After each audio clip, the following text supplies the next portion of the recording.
읽겠습니다. 요한복음 6장 51절에 있는 말씀입니다. 신약성경 154페이지 요한복음 6장 51절부터 59절까지에 있는 말씀입니다. 성경을 찾으시거나 화면을 보시면서 요한복음 6장 51절부터 59절까지 함께 합독하겠습니다. 나는 하늘에서 내려온 살아있는 떡이니 사람이 이 떡을 먹으면 영생하리라. 내가 줄 떡은 곧 세상의 생명을 위한 내 살이니라 하시니라. 그러므로 유대인들이 서로 다투어 이르되 이 사람이 어찌 능히 자기 살을 우리에게 주어 먹게 하겠느냐. 예수께서 이르시되 내가 진실로 진실로 너에게 이르노니 인자의 살을 먹지 아니하고 인자의 피를 마시지 아니하면 너희 속에 생명이 없느니라. 내 살을 먹고 내 피를 마시는 자는 영생을 가졌고 마지막 날에 내가 그를 다시 살리리니 내 살은 참된 양식이요 내 피는 참된 음료로다. 내 살을 먹고 내 피를 마시는 자는 내 안에 거하고 나도 그의 안에 거하나니 살아계신 아버지께서 나를 보내심에 내가 아버지로 말미암아 사는 것 같이 나를 먹는 그 사람도 나로 말미암아 살리라.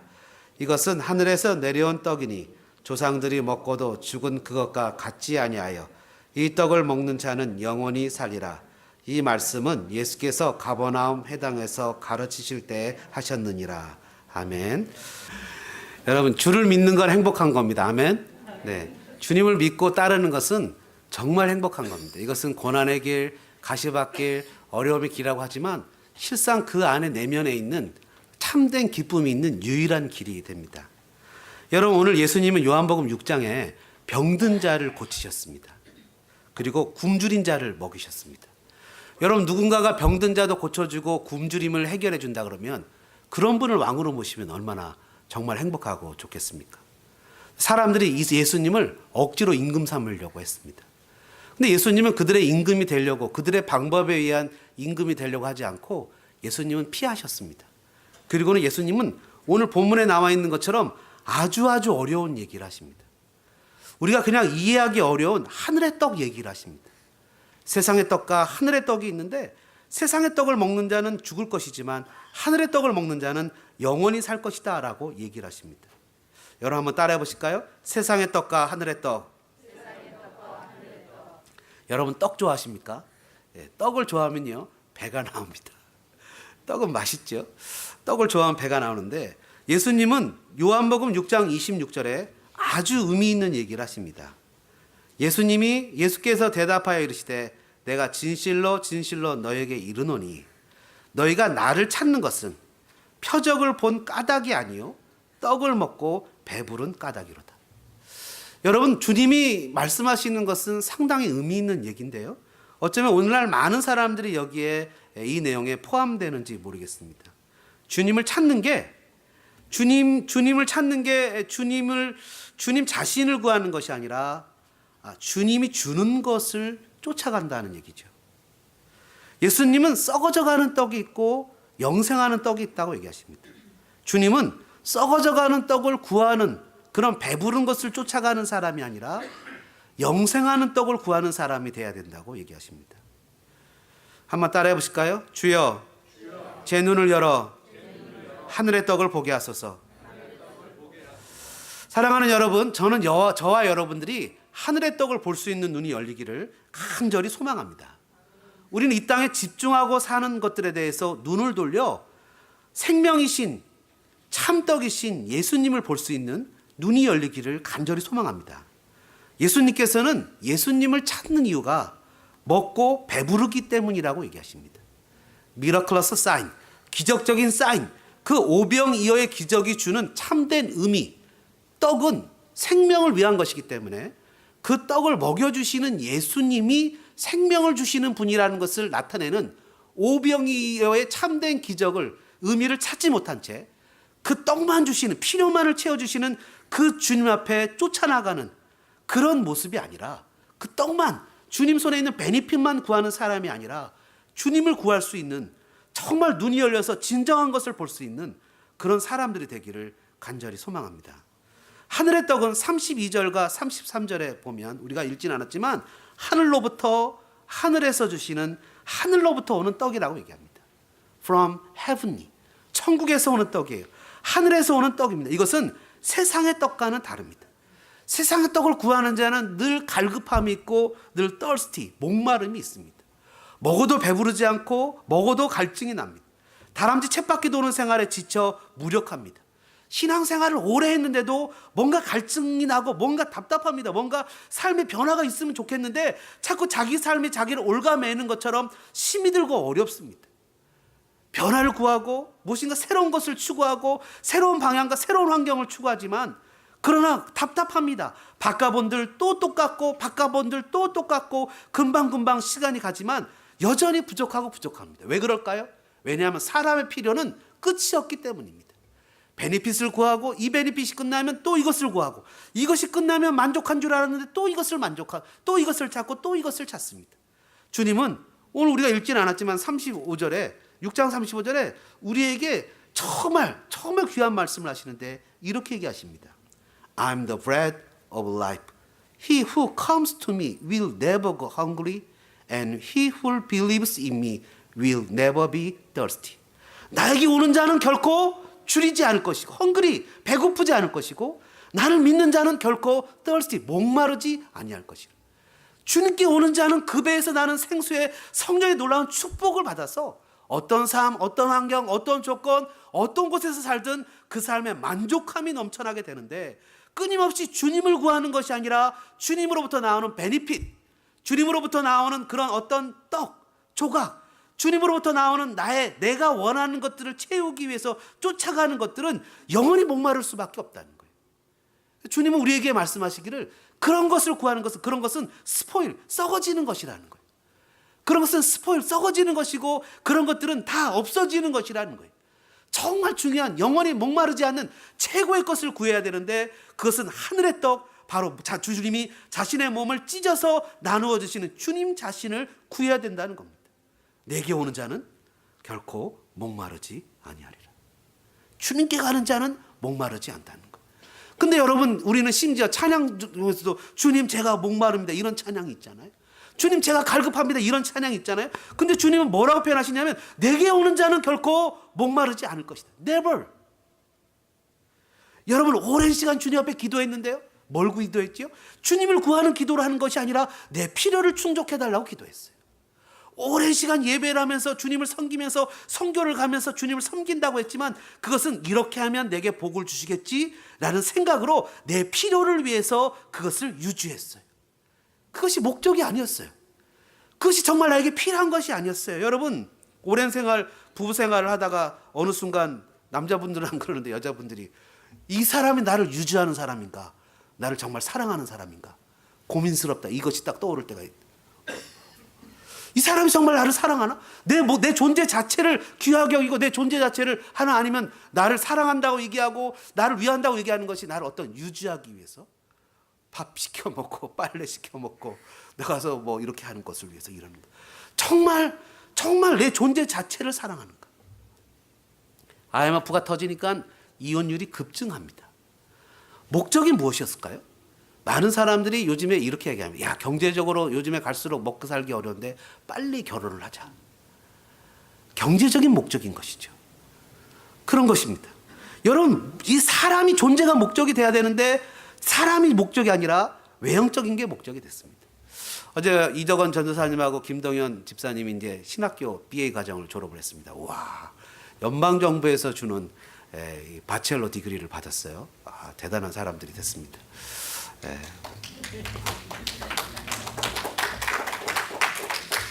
굳이 안 해도 되는 박수를 치시고 여러분은 성숙된 성도들입니다.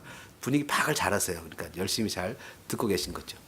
여러분 그렇게 했는데 어저께 우리가 가서 우리 장권사님하고도 얘기를 했지만 그 예배당이 500명이 들어가는 예배당입니다.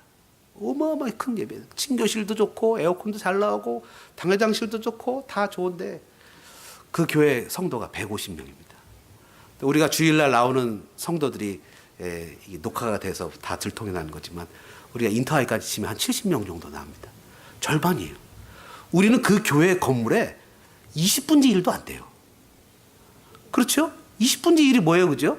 정말 적은 숫자가 적은 공간이, 이 적은 공간이 여러분 앞에 보시면 카펫이 다 없어졌어요. 이게 몇 년 되지 않았는데, 이 의자도 몇 년 되지 않았는데 벌써 다 10년 이상 된 의자인 것 같아요. 일주일 내내 돌립니다. 학생들이 뛰고 놀고, 예? 제가 토요일 날 애들 빨리 데려가라는 이유가 애들이 가야 청소를 하죠. 예? 막 어지럽히고 난리를 치고 뭐 하고 막 다 그냥 마음껏 씁니다. 마음껏 달아 없어져요. 여러분, 건물이 목적이면 사람이 건물에 빠져버립니다. 근데 우리는 사람이 목적인 거예요. 사람이 목적이라는 것은 뭐죠? 이 사람이 무슨 일을 하는 것이 내가 그 사람을 판단하는 기준이 아니라 그 사람 자체가 귀한 거예요. 여러분 아멘이십니까? 그래서 어느 교회 생활하다 보면 어느 정도 레벨에 올라간 성도들한테 우리가 익스펙테이션이 있거든요. 기대가 있거든요. 이 정도는 해줘야 되는데 라고 하면 반드시 디서포인트, 실망이 옵니다. 왜 그러냐면 사람이 하는 것은 언제나 부족할 수밖에 없어요. 그러나 그 사람 자체에 대해서 밸류를 가지고 귀하게 여기면 그럼 그 사람을 인조해할 수가 있어요. 근데 우리는 많은 경우 주변의 환경이나 조건이나 모습이나 주님이 정말 우리에게 주시는 것들만 가지고 판단을 하려고 합니다. 지금 이 시대에 얼마나 많은 사람들이 주님을 주님으로 모시지 않고 자기의 필요를 채워주는 분으로 여기는지 이용하는지 모릅니다. 주님이 그래서 뭐라 그랬어요? 마지막 시대에 믿음을 보겠느냐. 다 주님을 유지하려고 하지. 주님을 위해서 희생하려는 사람은 없어요. 여러분 교회도 마찬가지 아닙니까? 여러분 가정도 마찬가지. 여러분 남편이나 아내나 자녀들이 나를 이용하려고만 한다면 그 가정이 어떻게 유지가 되겠습니까? 교회 성도들이 교회 베니핏만 계속 받아먹으려고 하면 그 교회가 어떻게 유지가 되겠습니까? 누군가가 희생하는 사람이 있고 헌신하는 사람이 있고 그 자체가 너무 좋아서 그것에 자기의 모든 것을 거는 사람들이 있으니까 유지가 되는 거 아니겠습니까? 마찬가지죠. 마찬가지예요. 신앙은 돌을 닦거나 수료를 해서 그렇게 해서 절차를 밟아서 올라가는 것이 아니라 여러분 친구를 사귀는데 친구를 공부합니까?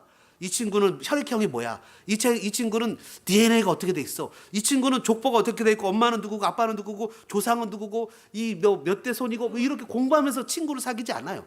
친구는 시간을 보내고 지내다 보고 보바도 사 먹고 아이스크림도 사 먹고 커피도 먹다 보면 어느덧 친해지기도 하고 닮아가기도 하고 걔는 있고 싶기 하고 그런 거와 마찬가지입니다. 여러분 자녀들이 부모를 닮을 때 우리 부모님 닮아야지 라고 작정하고 공부하는 자녀들이 있습니까?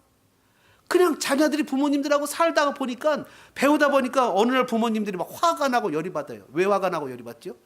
나의 단점을 얘가 갖고 있거든요. 아버지 학교를 하다 보면 아버지 학교에 대부분 사람들이 하는 얘기가 그겁니다. 뭐냐면 막 아들이 반항을 하고 딸이 막 반항을 해서 화가 나서 아버지 학교 어머니 학교로 왔는데 강의를 듣다 보니까 그 모습이 내 모습인 거예요. 근데 애들한테 내가 가르쳤어요? 안 가르쳤어요. 애들이 일부러 배우려고 그랬어요? 안 그랬어요. 그냥 저절로 배우는 거예요. 왜요? 같이 살아가니까. 마찬가지로 예수님도 그렇다는 거예요.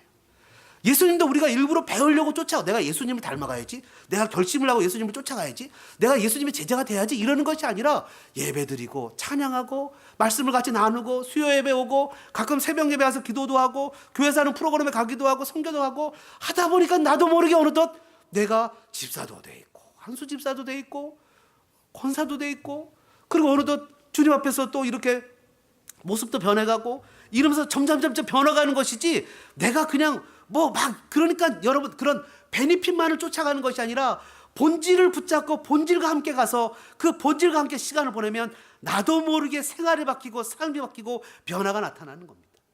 여러분 요셉이요 자기 속에 있었던 세상의 떡을 다 없앴어요. 아버지의 사랑도 멀리 떨어졌고 형들이 자기를 배신하고 죽이려고 팔아갔더니 점점 어둠 속에 들어갈수록 예수님의 모습이 그의 삶에서 나타났어요. 여러분 세상의 떡이 점점 없어질수록 하나님의 나라의 것들이 삶에 나타났어요. 욥은 극심한 고통 속에 악소리조차 내지 못하고 기도조차 할 수 없는 극심한 상황 가운데 자녀를 다 잃어버리고 재산을 다 잃고 자기 아내가 하나님을 욕하고 죽으러 가고 하는 바로 그 순간마저도 그는 하나님을 바라보며 예배를 했어요. 세상의 떡이 사라지자 그는 진정 눈이 열려서 하나님의 것을 보고 그전에 내가 귀로만 들었더니 이제는 주님 눈으로 주님을 바라봅니다. 여러분 하늘의 떡을 볼 수 있는 저와 여러분 되어지기를 주님의 이름으로 축원합니다. 요한복음 5장 39절 40절에 뭐라고 표현합니까? 예수님이 이런 얘기를 하셨어요. 너희가 성경에서 영생을 얻는 줄 생각하고 성경을 연구하거니와. 이 성경이 곧 내게 예수님에 대해서 증언한 것이라. 그러나 you refuse to come to me to have life. 너희가 영생을 얻기 위하여 내게 오기를 refuse, 원하지, 거절한다. 성경은 공부합니다. 성경을 외워요. 좋은 구절을 외워요. 그래서 기가 막히게 그 구절을 나에게 적용하는 게 아니라 옆에 있는 사람에게 적용해요. 그런데 예수님께는 가지 않아요. 예수님께 가지 않아요. 같은 일을 해도 행복한 사람이 있습니다. 이야, 행복하다. 어렵지만 그것을 일 자체를 인조해하는 사람이 있어요. 그것을 인조해하면서 즐기는 사람이 있는 반면에 어떤 사람은 계속 컴플레인하고 불평만 하는 사람이 있습니다. 여러분, 빠르게 달리면 들에 핀 꽃을 보지 못합니다. 많은 분들이 미국에 이민 오거나 생활을 할 때 자녀의 교육을 위해서 또는 더 나은 생활을 위해서 미국으로 오지만 정작 일에 빠져서 자기의 목적을 상실해 버립니다. 나중에 애들이 언제 우리를 위해서 그렇게 희생해 달라고 얘기했어요? 라고 얘기하는 것은 우리가 너무나 자주 들어본 얘기 아닙니까? 정말 중요한 것은 가정생활도 똑같습니다. 예수님하고 같이 그 가정에서 아이들과 같이 자라나는 것, 아이들과 같이 엉키는 것, 생활하는 것, 걔네들하고 같이 시간도 보내보기도 하고 같이 고기를 구워 먹어보기도 하고 들판에 나가서 공도 차보기도 하고 아이들이 자라는 것을 함께 보면서 달려가야 되는데 너무 빨리 달려가다 보니까 아이들은 뒤켜내 있고 가정도 뒤켜내 있고 너무 빨리 달려보다 보니까 예수님 앞에 예배만 드리고 실제 성도들과의 나눔과 삶의 모습도 그래서 길거리 이 작은 숫자인데도 길거리 지나가다 딱 보면 우리 교회 성도인가? 주일날 봤잖아요. 그러셨어요? 죄송해요. 이렇게 달려가면 안 된다는 것입니다. 예수님께서 주신 모든 것은 예수님께로 가는 수단입니다. 그것이 높을 수도 있고 낮을 수도 있고 많을 수도 있고 적을 수도 있습니다. 근데 그것만 껴안고 살아간다면 어떻게 하겠습니까? 오병이어의 기적을 봤을 때 떡만 바라보고 살아가면 어떻게 되겠습니까? 주님을 바라봐야죠. 여러분, 예수님께서 주신 빵은 오병의 기적은 주님께로 이끌기 위한 거라는 것을 깨달아야 됩니다. 그것을 봐야 됩니다. 우리가 정말 알아야 되는 것은 예수님은 누구시고 그분은 나에게 해줄 수 있을 수 있는 일이 무엇이고 우리가 꼭 반드시 알아야 되는 것은 그분이 나에게 원하시는 것은 무엇인가라는 겁니다. 한번 따라해 볼까요? 예수님이 나에게 해주실 일과 해주고 싶은 일과 내가 해야 될 일을 알아야 됩니다. 깨닫기를 주님의 이름으로 축원합니다. 여러분, 마태복음 7장에 보면 사람들이 그렇잖아요. 주님, 제가 주님의 이름으로 귀신도 쫓아내고 선지자 노릇도 하고 병도 고쳤습니다. 근데 주님이 뭐라 그래요? 내가 너희를 도무지 알지 못한다는 거. 그냥 그런 모든 액션들은 부수적인 거라는 거예요. 정말 중요한 건 주님이라는 거예요. 세상의 떡과 하늘의 떡 두 번째는 한번 따라해 보실까요? 주여 하늘의 떡을 먹게 하소서. 한번 더 해보죠. 하늘의 떡을 먹게 하소서. 여러분, 예수님이 우리에게 생명의 떡이십니다. 아멘이십니까? 예수님이 우리에게 생명의 떡이세요. 예수님은 세상에 썩어져가는 양식을 추구하지 말고 영원한 양식을 추구하며 그것을 먹고 살아야 된다고 그랬습니다. 먹고 배부른 것을 쫓아가는 사람들이 아니라 비록 배고프고 고달프고 어려워도 진정한 가치를 추구하는 하나님 나라에 추구하는 그런 사람이 돼야 되지 않겠습니까? 하나님께서 보내신 예수님을 믿고 그 주님과 더불어 동행하며 그 주님과 함께 살아가며 주님이 기뻐하시고 주님이 행복해 하시는 것이 무엇인지 생각하며 함께 살아가야 되지 않겠습니까? 예수님이요 41절에 보니까 이런 말씀을 하십니다. 자기가 하늘에서 내려온 떡이라 하심으로 유대인들이 예수에 대하여 수군거려 이르되 이는 요셉의 아들 예수가 아니냐? 그 부모를 우리가 아는데 자기가 지금 어찌하여서 하늘에서 내려왔다고 하느냐? 여러분, 사람들이 예수님에 대해서 이렇게 얘기해요. 내가 아는데? 내가 알고 있는데? 예수님이 어떤 분이라는 것을 알고 있는데? 또 어떤 분들이 이렇게 얘기합니다. 왜 우리가 유대인의 역사를 믿지? 2000년 전 예수님이 나랑 도대체 무슨 상관이 있지? 내가 도대체 이런 신앙을 가져야 되는 이유는 무엇이지? 내가 왜 헌신을 하고 내가 왜 결단을 하고 내가 왜 예수님을 믿어야 되지? 내가 왜 결단을 해야 되지? 그러나 여러분, C.S. 루이스가 이렇게 얘기를 했습니다.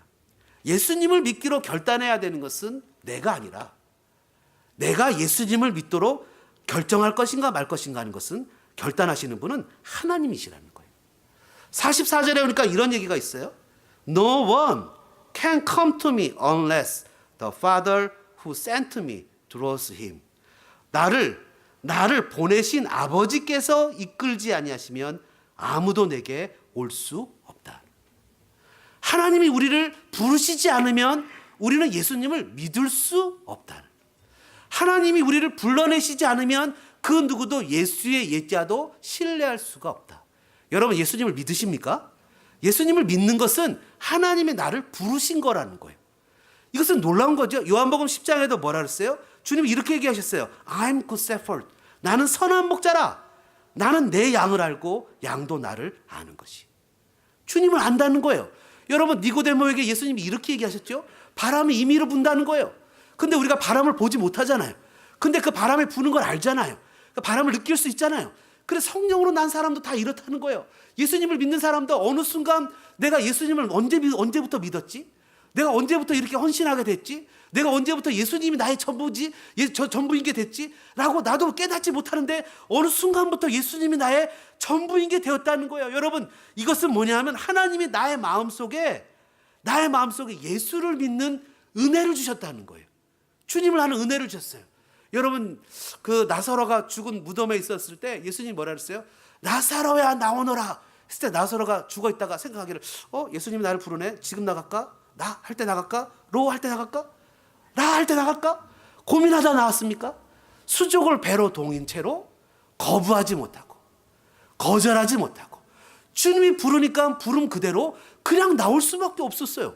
왜요? 주님의 신적 호출, 하나님의 신적 호출에 이어서 하나님이 나를 부르셨어요. 어저께 졸업한 우리 김정은 집사님이 누가 신학교를 졸업할 줄 알았어요. 자기는 그런 생각도 안 했을 거예요. 지금도 고민이 많을 거예요. 여러분 삶의 현장에 있어서 하나님이 나를 부르시는 내용과 모형은 다 다릅니다. 때로는 삶에 고난과 역경이 있을 수 있어요. 나에게 잘해줘야 되는 사람이 나를 거역하고 상처를 줍니다. 때로는 이것이 그러지 말아야 되는데 그런 일이 생깁니다. 이럴 때 우리는 이게 왜 이러지? 라고 마음속에서 막 짜증을 일으키고 화를 일으킬 것이 아니라 이것을 통해서 나에게 내가 예상하지 못, 내가 이해할 수 없는 일들이 생기면 이렇게 생각을 해야 돼. 하나님이 나에게 주시는 의미가 뭐지? 하나님이 이 일들을 통해서 나에게 무엇을 요구하고 계시는 거지? 하나님이 이해할 수 없는 이런 일들을 통해서 나에게 주시려고 하시는 것은 무엇이지? 라고 하나님을 바라볼 수 있는 눈이 열려야 됩니다. 여러분 이것이 신령한 떡을 먹는 거예요. 신령한 떡을 먹고 사는 거예요. 세상의 마음을 뺏겨서 세상 속에서 그냥 막 쫓아가려고 사는 것이 아니라 그냥 주님을 알고 주님을 배우고 주님을 따라가는 거예요. 여러분 바울은 그래서 뭐라고 그랬습니까? 예수를 아는 고상한 지식은 이 세상 모든 것을 다 합쳐놓은 것보다 훨씬 뛰어나고 이 세상 모든 것을 다 합쳐놓은 것은 그냥 예수를 아는 고상한 지식에 비하면 배설물 수준밖에 안 된다는 거예요. 여러분 믿으십니까? 예수님을 아는 고상한 지식이 나에게 진정한 참 만족이 되는 최고의 선물이라는 것을 여러분 믿으십니까? 이것이 최고의 것이라는 거예요. 그래서 세상의 것을 쫓아가는 것이 아니라 하나님이 나에게 주시는 최고의 만족과 위로를 얻고 살아가는 거예요. 여러분 그래서 얼마 전에도 그렇게 얘기를 했잖아요. 부부도 똑같은 거예요. 부부도 남편이나 아내는 결국 그 사람에게 만족을 주는 대상이 아니에요. 나에게 행복을 주는 대상이 아니에요. 그 사람도 역시 똑같이 십자가가 필요한 죄인이에요. 자기의 힘으로 무엇인가를 할 수 있는 사람이 아무도 없어요. 자녀도 똑같아요. 부모와 자녀 지간에도 그 자녀도 역시 십자가가 필요하고 부모도 십자가가 필요한 죄인이에요. 예수 그리스도 없이는 존재할 수 없어요. 마지막으로요. 한번 따라해 보실까요? 주여 하늘의 떡으로 살게 하소서. 한 번 더 해보죠. 주여 하늘의 떡으로 살게 하소서. 여러분 오늘 본문에 보면요 예수님이 충격적인 얘기를 하십니다. 우리는 이 내용을 너무나 자주 들어서 아무렇지도 않게 생각을 하는데 이 내용에요. 여러분 가만히 보시면 53절, 54절, 55절, 56절의 내용을 읽으면 유태인들이 이 내용을 들으면 기절하는 내용이에요. 뭐죠? 피를 마시라는 거예요. 우리가 수요일 날 배웠죠? 이스라엘 사람들이 음식 먹을 때 절대 먹지 말아야 되는 게 있어요. 뭐죠? 피채 먹지 말아야 돼요. 그래서 여러분 코셔 아시죠? 코셔. 동물 보호하시는 분들이 이 코셔에서 동물 죽이는 것 때문에 이게 정말 동물을 학대하는 거다. 코셔 안 된다. 이거 말도 안 된다. 하지만 코셔가 건강식품인 줄 알잖아요. 할라 뭐 이러면서. 근데 코셔는 어떻게 죽이죠? 산채로 매달아서 피를 다 빼서 죽이죠. 왜요? 이 모세 율법에 보면 피채 먹지 말라고 했으니까. 혹시 피를 먹을까봐 피를 다 뺀다니까요. 그러니까 얼마나 잔인하게 동물을 죽이는 거예요? 근데 그게 거룩하고 건강식품이라고 그거를 막 한국에다 지어야 된다잖아요. 기가 막히죠? 유대인들은 이럴 정도인데 예수님 뭐라 그러세요? 피는 드링크래요. 여러분 보시면 55절에 보니까 뭐라 그랬어요? My blood is real drink. 참된 음료래요. 그리고 뭐라고 표현했어요? 예수님이 53절에 인자의 피를 마시지 않으면 너희 속에 생명이 없대요. 그리고 56절에 뭐라 그랬어요? 내 피를 마시는 자는 내 안에 거한대요. 그리고 나도 그의 안에 거한대요. 여러분 이게 예수님 믿으라는 겁니까? 믿지 말라는 겁니까? 유대인들은요 학을 띠죠. 기겁을 하죠. 예수님이 유대인들 기겁을 해서 예수님을 믿겠습니까? 그들의 율법을 정면으로 배치하는 건데 여러분 예수님이 율법을 파괴하려고 이러실까요? 예수님이 율법을 거절하려고 이러실까요? 예수님이 율법을 이루신 분이죠. 그래서 우리가 눈을 열어야 되는 이유가 이겁니다. 우리는 문자 그대로 글자 그대로만 보면 예수님의 피를 먹어야 되고 마셔야 되고 예수님의 살을 먹어야 되기 때문에 식인종이 돼야 되잖아요. 근데 예수님은 그렇게 얘기하신 것이 아니잖아요. 우리에게 눈을 열어서 보라고 하시잖아요. 여러분 제가 별로 좋아하지 않는 그런 신학자인데 톰 나이트라는 분이 이것을 기가 막히게 설명을 했어요. 어떻게 설명했는지 들어보십시오. 다윗이 고향 베들레헴이죠. 다윗의 고향은 베들레헴에 전쟁이 있었어요. 블레셋 사람이 베들레헴을 점령했습니다. 다윗이 블레셋하고 전쟁을 하다가 이렇게 생각을 하면서 이렇게 얘기를 했어요. 야, 저 베들레헴에 운물이 있는데 그 운물을 먹으면 참 좋겠다. 얼마나 물맛이 좋은지 그 물을 먹고 싶다. 근데 용감한 용사 3명이 그 얘기를 듣다가 우리가 우리 주 다윗을 위해서 그 물을 떠오자. 이렇게 결심을 하고는 이 사람들이 전쟁의 죽음을 위협쓰고 그 물을 길러옵니다. 다윗이 뭐라 그러죠? 주님, 제가 어떻게 이것을 마실 수 있겠습니까? 이것은 저들의 피입니다. 새 용사의 피입니다. 하고 그 피를 주님께 하나님께 부어드렸습니다. 이 새 용사는 자기의 피, 자기의 목숨으로 다윗에게 물을 갖다 바쳤어요. 근데 주님은 뭐라고 표현하시냐면 내 피를 마시라는, 내 물을 마시라는 거. 이것은 뭐냐면 많은 왕들은 백성들의 피로 자기가 물을 마시지만 주님은 자신의 피로 자신의 백성들에게 영원한 생명, 목마르지 않는 영생을 주시겠다고 약속하시는 거라는 거예요. 저는 이 톰 나이트 해석을 보면서 맞다. 이것은 주님이 그런 미닝을 담겨 놓으신 것이다. 세상의 수많은 왕들은 자기의 유익을 위해서 백성들의 피를 흘리게 하지만 우리의 왕이신 예수 그리스도는 백성들을 위해서 자기의 피를 흘리시는 분이다. 자기의 전부를 주시는 분이다. 그래서 백성들은 이제 주님의 피로 말미암아 주님의 생명으로 말미암아 나를 위해서 사는 것이 아니라 주님을 위해서 사는 것이 주님의 백성들이다. 그래서 오늘날 저와 여러분의 정체성은 바로 주님의 말씀으로 주님으로 인해서 살아가는 사람들이 된 것입니다. 59절에 보니까 주님은 이렇게 얘기하십니다. 이 말씀은 예수께서 가버나움 회당에서 가르치실 때 하셨다. 이걸 왜 기록했을까? 고민했어요. 왜 가버나움 회당이라고 못을 박았을까?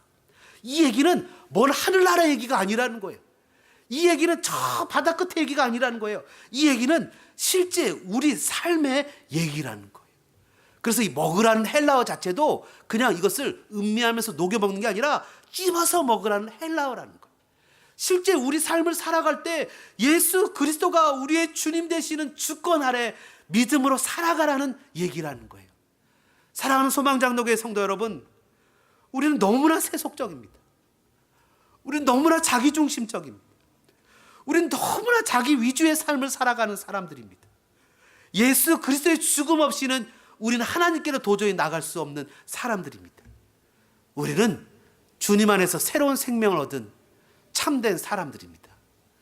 사랑하는 소방장로교회 성도 여러분, 이제 나는 주님을 따라가는 삶을 살아가는 그런 삶이 되어주시기를 주님의 이름으로 소망합니다.